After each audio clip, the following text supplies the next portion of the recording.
If you didn't hear by now, I assume you've heard, Bill Walton, the announcement coming down that he had died.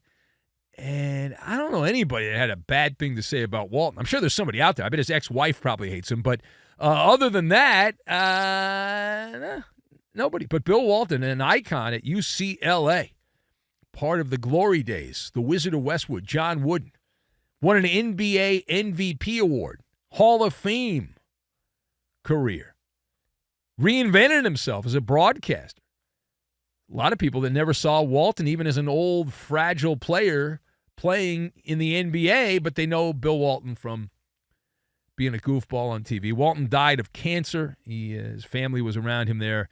The end had been on the horizon for some time here. This is not something that was a surprise. 71 years old. The tributes coming all over the place. Adam Silver, the commissioner, issued a prepared statement, said Bill Walton was truly one of a kind. And Walton was there at UCLA back in the 70s and was the number 1 overall pick of the Portland Trailblazers 1974 NBA draft. He played with the Blazers, the Clippers, the Celtics, 10 seasons. However, 5 seasons he missed entirely because of various injuries. He had a lot of foot problems playing with the Trailblazers. He sat out an entire year. He blamed the medical staff in Portland for screwing up his foot. He sat out a year, and then he ended up signing with the then San Diego Clippers. But let's discuss the question. Bill Walton, dead at age 71. How are you going to remember Bill Walton as a consumer of the product of sports? How are you going to remember Bill Walton? So I've got Peacock, Slurpee, and Dr. Seuss.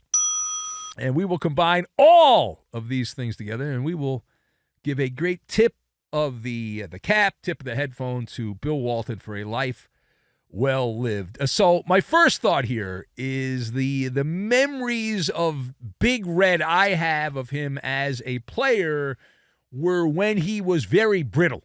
Very brittle. I did also make one of the worst basketball card trades of all time involving Bill Walton. And this goes back to my days as a Clipper fan growing up.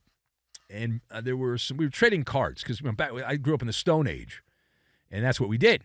And made a trade. I needed a Bill Walton card with the powder blue Clipper San Diego Clipper uniform.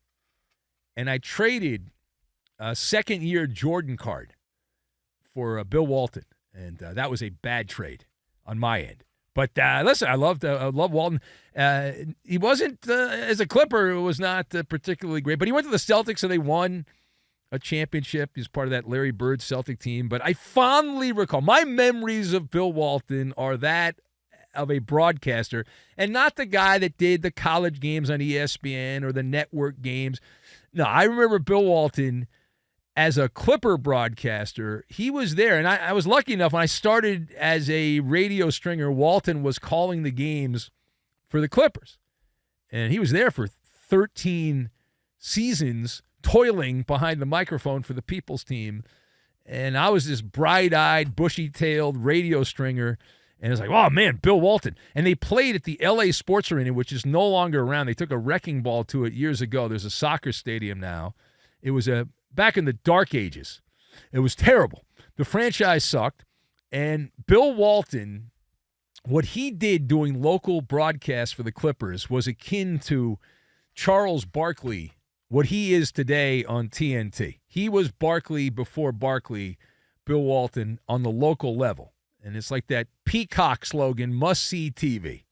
He absolutely was. Walton, who had this effervescence about him, he had the gift for gab, but the tongue-in-cheek repartee, like a childlike repartee when he was doing the games. I vividly remember Bill Walton getting into trouble. Now, I know this because of working in the media, but he got into trouble. The Clippers were on a road trip to the Northeast, and they got absolutely smoked against somebody. I don't remember who they were playing, but they got smoked. And Walton was very critical of the Clippers. Believe it or not, I mean, Bill never was critical of anybody. But he was critical of the way they were playing, the effort the team had, and some executive for the Clippers was offended by this. So Bill Walton got the talk. They had a little talk. And they said, Bill, you can't do that. You've got to be more positive. I mean, you're the Clipper broadcaster. You can't, what are you doing? And so what Bill Walton did, I'll never forget. I haven't been watching this game. It was so good. It was so good. Some executive with a stick up his badunkadunk yells at Walton or gives him a stern talk. And Walton, the next game, they were playing the New Jersey Nets. That's how long ago this was. New Jersey Nets. And Bill Walton talked about that Clipper-Nets rivalry. He said it's just like the Lakers and the Celtics. It's actually better than the Lakers and the Celtics. That's how the broadcast began. And I think this was the game. There's a famous story where Bill Walton absolutely slobbered all over Michael Olowokandi. You probably don't know who that is. He was the number 1 overall pick in the draft in the late 90s and could not play. He sucked. My God, was he terrible. But Bill Walton had a talk. Somebody talked to him and said, you got to be positive. So Michael Olowokandi, hand to God, I'm not making this up. Ralph Lawler, the play-by-play guy, can confirm it. So Michael Olowokandi got a rebound. And Bill Walton proudly says, that's why the Clippers drafted him number 1 overall, Ralph.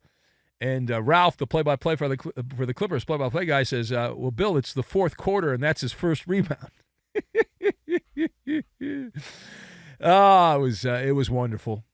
Now, page 2 here, as we remember the life and times of the late Bill Walton. So who is responsible for Bill Walton having that second act as a broadcaster? Who is it? He didn't go into broadcasting right after he retired from the Celtics and left the NBA. He didn't go right into it. He had a gap. So what happened? Now, ultimately, you can say, well, Walton's responsible. He made the decision to do it. But he did have a little help from his friends.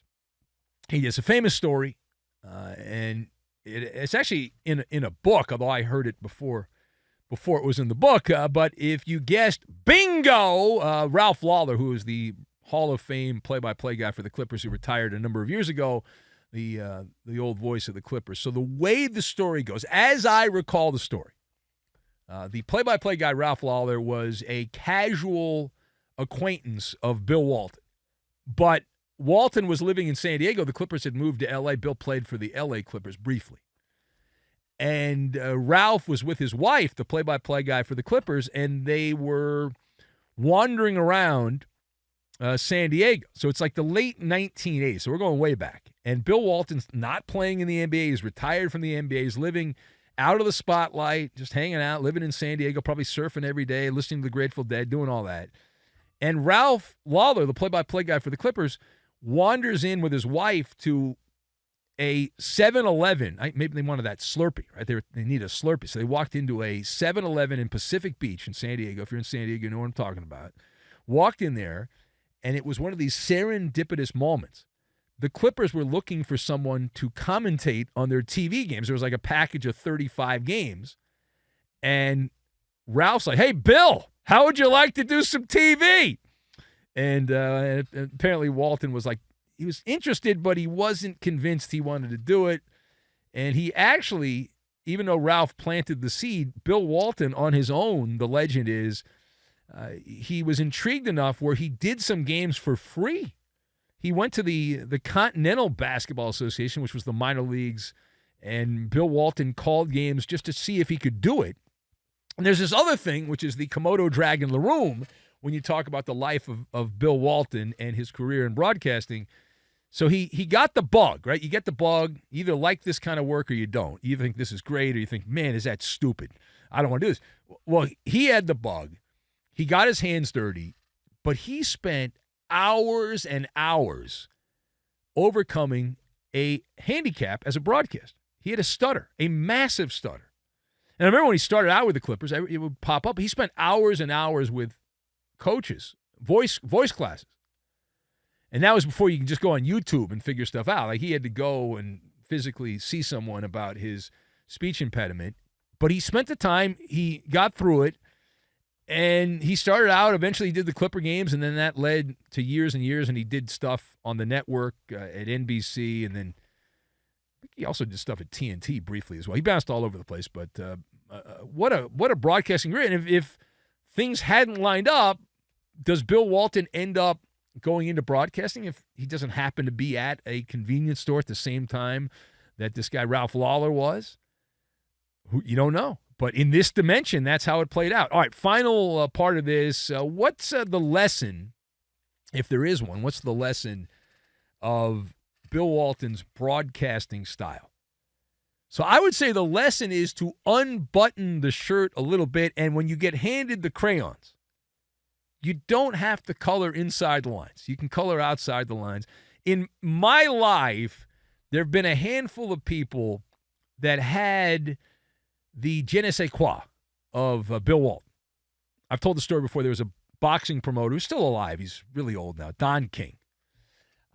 Don King made you feel pretty good as a radio honk back in the day when he was promoting a fight, and he'd go around. He's, oh, you're the greatest gas bag of all time, and he'd say all these big words and make you feel good. Well, Bill Walton had that same ability to make you feel more important than you were.